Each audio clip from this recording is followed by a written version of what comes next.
Okay, returning for Hebrews chapter 2.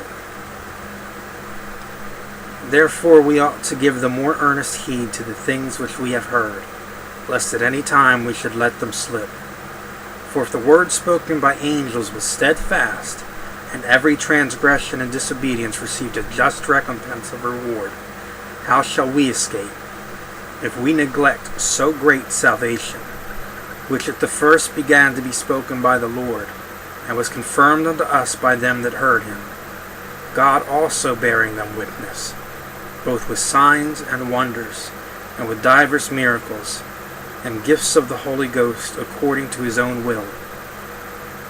For unto the angels hath he not put in subjection the world to come, whereof we speak.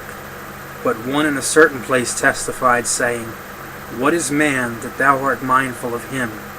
Or the Son of man, that thou visitest him? Thou madest him a little lower than the angels. Thou crownest him with glory and honor, and didst set him over the works of thy hands. Thou hast put all things in subjection under his feet. For in that he put all in subjection under him, he left nothing that is not put under him. But now we see not yet all things put under him. But we see Jesus, who was made a little lower than the angels for the suffering of death, crowned with glory and honor, that he by the grace of God should taste death for every man. For it became him, for whom are all things, and by whom are all things, in bringing many sons unto glory, to make the captain of their salvation perfect through sufferings. For both he that sanctifieth and they who are sanctified are all of one, for which cause he is not ashamed to call them brethren, saying, I will declare thy name unto my brethren. In the midst of the church will I sing praise unto thee. And again, I will put my trust in him. And again, behold, I and the children which God hath given me.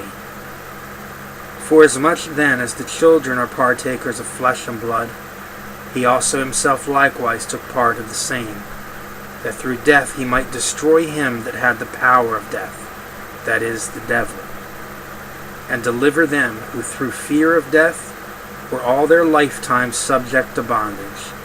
For verily he took not on him the nature of the angels, but he took on him the seed of Abraham.